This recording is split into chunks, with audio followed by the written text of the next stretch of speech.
Hello guys, mag-unboxing tayo na naman. Si Dr. Fate Injustice 2. Yan siya guys. Tara, mag-unboxing tayo guys.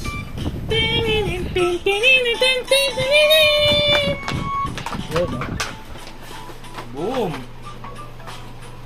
Unboxing tayo si Dr. Fate.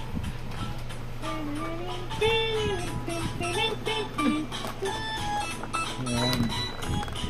Sira na yung box niya guys eh. Galing siya sa ano eh, sa... Huwag ka muna maingay dyan, tugtogan. Galing siya sa bid guys. Ayan. Ito si Dr. Fate guys. Ano na lang siya, mura na lang siya. Makikita mo siya sa marketplace, mga nasa ano na lang siya, 650. Tapos sa mga bid makikita mo siya mga nasa 450, 600 depende sa nagpapabid kung magkano yan.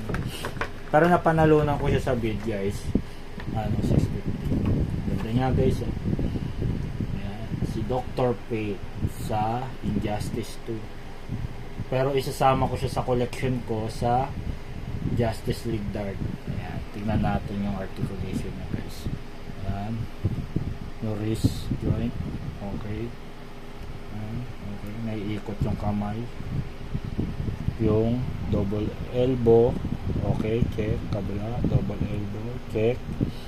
Yung sa biceps, medyo mahirap yung biceps niya guys. Hindi ata nakaano. Nagagalaw pero matigas.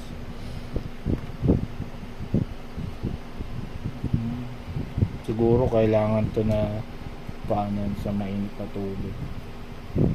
Medyo mahirap igalaw yung sa legs niya dahil dito sa shirt niya na to guys. Mahirap po. Double knee, check. Double knee. Dito naman sa paa niya, okay. Ganun din, okay. Okay. Okay siya guys. Sa ulo, ikot mo naman yung ulo niya. Natatanggal yung helmet. Hindi, yan na yung ulo ni Dr. Fate. Yan si Dr. Fate. Pwede ka maglagay ng kahit na anong lahat.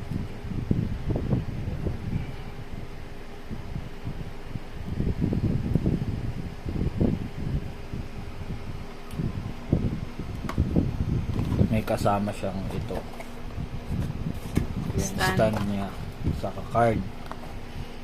Ayos, diba guys?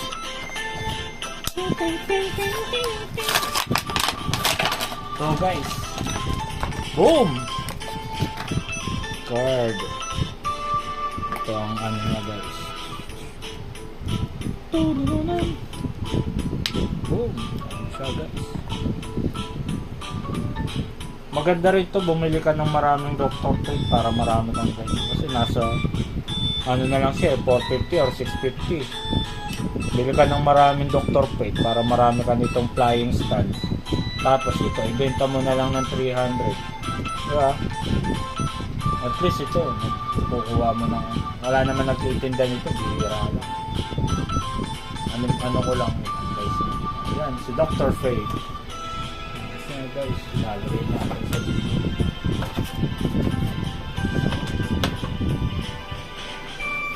So, sunod, dito ko na siya lalagay. Dito na lang guys.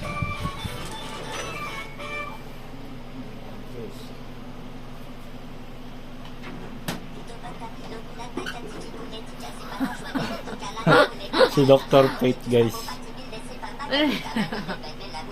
Yeah guys. Ano gawin yun?